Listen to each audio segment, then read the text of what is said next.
Hello everybody and welcome to the Tuesday edition of Video Clips, and I'll start with some announcements. Our MAFA, Make Americans Free Again conference calls, they're all the same, so you don't want to sign up for bunches of them, but the next ones are Wednesday, September 2nd, 9 p.m., Sunday, September 6th at 7 p.m. I'm doing one at noon on Thursday, September 10th, and Sunday, September 13th at 7 p.m. Eastern Time. We post these on our website. If you want to sign up, pampopper@msn.com, and we'll make sure that you get the call-in information and the passcode.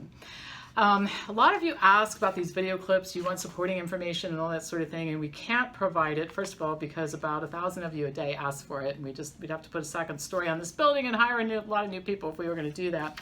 But there's another issue too, and it has to do with the fact that a lot of the information I share here is transient. In other words, last week, I think it was last week, I talked about they were not wearing masks in Denmark, and the world was putting a lot of pressure on the Danes and criticizing them a lot because of no masks. Well, now they're wearing masks in Denmark. So spending a lot of time providing you with a reference for something that has already changed is really just not very good investment of our time here. The newsletter articles are referenced, and if you become a subscriber, we'll send you some of the back issues.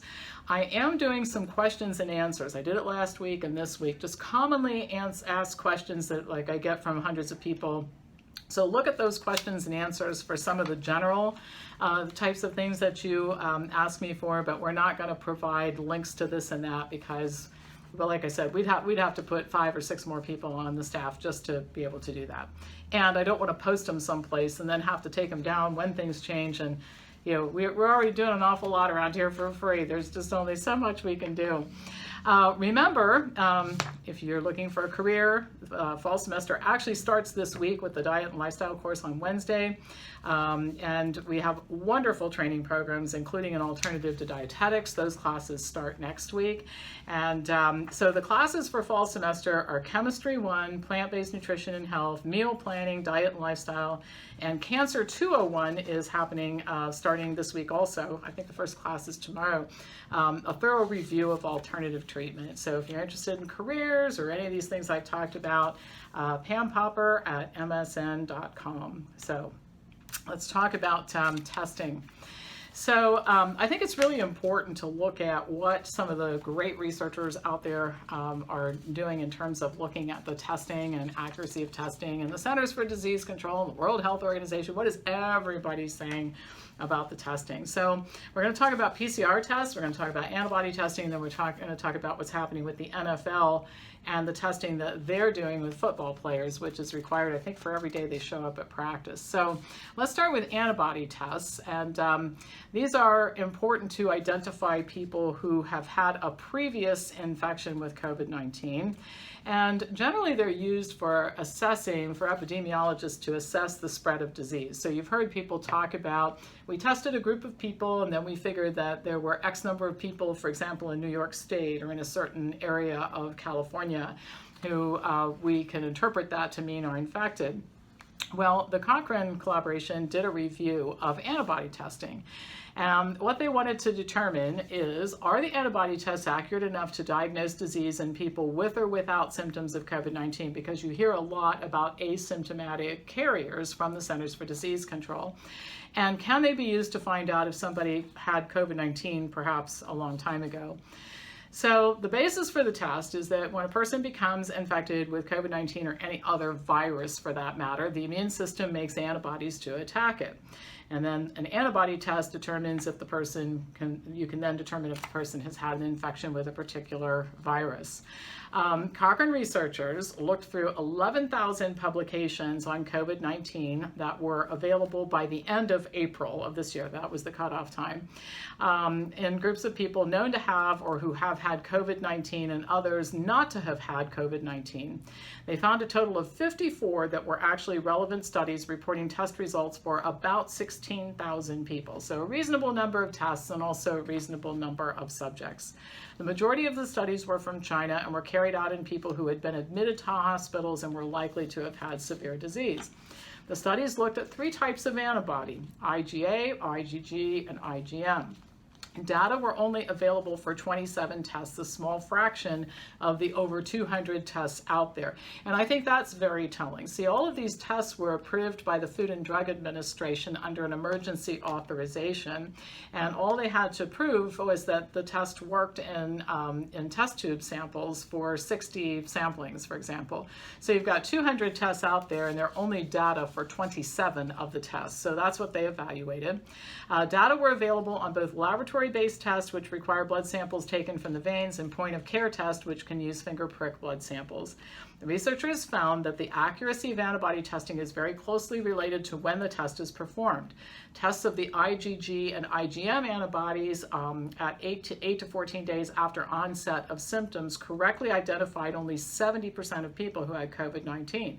So not so accurate. However, when the researchers looked at data reported between 15 and 35 days after symptoms first began, antibody tests accurately detected over 90%. But you still have a 10% inaccuracy rate, which doesn't sound like very much until you start looking at how many people have been tested, and I'm going to come back to that shortly. There are insufficient studies to estimate the sensitivity of antibody tests beyond 35 days after the beginning of symptoms. The tests only wrongly diagnosed COVID-19 in 1 to 2% of people without COVID-19. Now, to illustrate what the accuracy figures mean, in a sample of 1,000 people where 200 people really have COVID-19, here's what it looks like. 193 people would receive a positive test result, but 10 or 5% would not have COVID-19, so that's a false positive. And then 807 people would receive a negative test result, but 2% of those people. So, these numbers don't sound like they're very concerning. But let's look at the United States, for example, and the Centers for Disease Control says that 79,611,982 tests have been performed as of today. Okay, I checked it before I made this video. So let's assume that just 10% of these are antibody tests, so 7.5 million roughly, all right? You get 75,000 false positives and 120,000 false negatives. And so when you scale it up to this level of testing, you end up with a real problem. And one of the reasons is because the test results are used to determine policies, like, for example, when a state government is going to open something up or close it down. And really, a lot of what happens to many of us living in states like Ohio on a day-to-day basis is a result of this type of testing. The researchers had several concerns about the quality of the studies they found.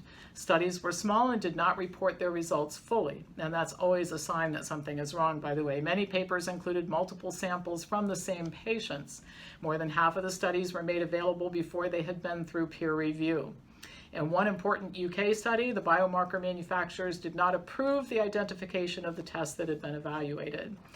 And so the bottom line is that we're talking about an error rate that, while it sounds very small in terms of percentages, translates into huge numbers of people.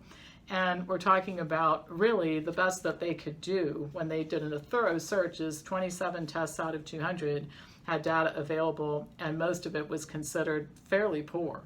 And so at this point in time, we have a massive program going on conducted at the encouragement of the Centers for Disease Control, the World Health Organization, and state governments that has a great deal of wiggle room in terms of bad numbers. Now, the Center for Evidence-Based Medicine is an organization that develops, promotes, and disseminates better evidence for healthcare. That's what they say on their website. And we're going to look at what this organization has to say about PCR testing. One of the authors of the article that I'm referencing here is a guy by the name of Tom Jefferson, who was a top researcher at Cochrane, and who published an enormous amount of research on flu vaccines over the years. I've used his research for years, published in top journals like The Lancet and New England Journal of Medicine. So this is what Tom Jefferson and his group at the Center for Evidence-Based Medicine has to say. Looking at PCR testing is important since this is a commonly used test. And like I said, the results are used to determine what is restricted, what is permitted. We're looking at schools opening and college students. I mean, the impact's pretty big. The test detects RNA in minute quantities, but it's not clear whether this means that there's actually a viral infection present. The authors wrote that they were surprised that so few studies had attempted to culture live SARS-CoV-2 from human samples, otherwise known as COVID-19, since viral culture is considered the gold standard used to develop reference tests against which diagnostic tests can be measured and calibrated, and to determine if the test has any predictive value whatsoever. So they decided to conduct a review. So again, they're pointing out the same thing that Cochrane did, which is that we sure are doing a lot of stuff that hasn't been very well researched. So what did this group find? We searched for studies that reported culture or isolation of SARS-CoV-2 using samples from COVID-19 patients. We identified 14 studies that succeeded in culturing or observing tissue invasion by SARS-CoV-2 from various samples from patients diagnosed with COVID-19. The quality of these studies was moderate, with a lack of protocols or standardized methods in reporting. So the same issue, not much research, what's there is not very good, okay? Data are sparse on how the PCR tests relate to viral culture results. There is some evidence of a relationship between the time from collection of a specimen to test, symptom severity, and the chances that someone is infectious. The bottom line, it was not possible to make a precise assessment because the studies were not big enough, were not performed in a standardized manner, and were possibly subject to reporting bias. Another issue that they pointed out was context, because the cycle threshold for detecting virus varies by setting. The test functions differently in a hospital versus community setting and varies based on symptom severity. So another common denominator with the antibody tests and the PCR test is the fact that when the test is done in reference to where the person is in their state of health or state of having the active infection, meaning they have symptoms, is significant, and that's not being taken into consideration. The problems identified are common when trying to detect RNA viruses, which can be detected long after the virus has disappeared and is not infectious. The immune system works to neutralize the virus and prevent further infection. While an infectious stage may last a week or so, because inactivated RNA degrades slowly over time, it may still be detected many weeks after the infection has actually been resolved. PCR detection, the authors write, of viruses is helpful so long as its limitations are understood. While it detects RNA in minute quantities, caution needs to be applied to the results, as it often does not detect infectious virus. What can we conclude? They write at the end, these studies provide limited data of variable quality that PCR results per se are unlikely to predict viral culture from human samples. Insufficient attention may have been paid to how PCR results relate to disease. The relation with infectiousness is unclear, and more data are needed on this. If this is not understood, PCR results may lead to restrictions for large groups of people who do not present an infection risk. And so the bottom line is that same thing, not very many studies, not very high quality, unreliable, still being used, still making decisions about these things. So let's take a look at a real live example of what happens when you do this. The National Football League, or NFL, is scrambling to update its testing protocol after a whole bunch of false positives affected close to a dozen teams. 77 tests that initially came back positive, and this was 77 tests with 11 teams that were involved, were soon followed by negative results in one of the highest profile situations, pointing to testing unreliability.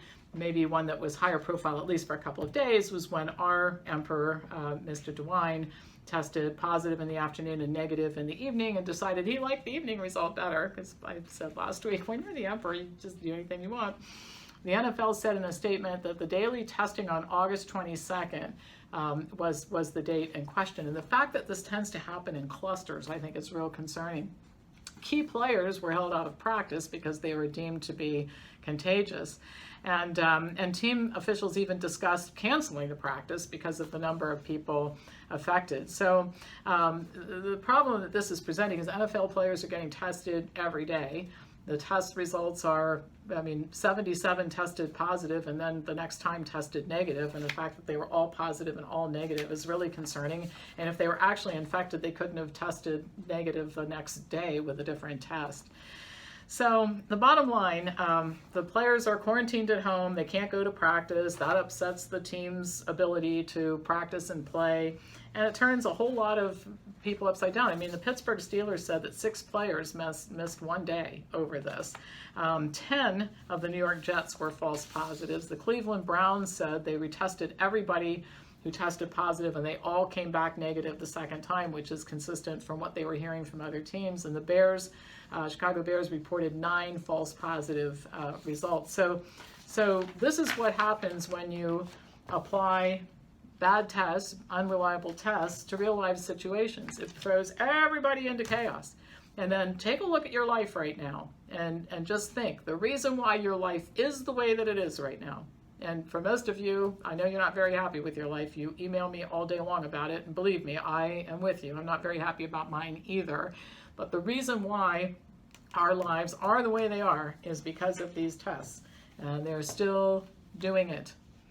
All right, so that's enough for now. We've talked about this testing debacle before. I know that the state auditor's office in Ohio has set up a website to collect the stories of people who say that they were going to get tested, they were signed up to get tested, didn't get tested, came back with a positive result anyway. Other auditors are doing the same thing. Contact your auditor's office, and if you have people, know of people who've had this happen, get them in touch with their state auditor, wherever you live. Have them get in touch with us. We're interested in collecting those stories for obvious reasons. All right. Thanks for watching. As usual, pass this on to people who you think might enjoy learning the truth about this miserable situation that we're in. Go to makeamericans.freeagain.com, become a member of that group. It's free. We're the only people ever going to tell you we don't want money from you. If you like what we're doing, buy something from my company, WellnessForumHealth.com. But no charge to get involved with our organization. We're taking care of the expense of that for free. All right, I'll be back to you tomorrow with more news.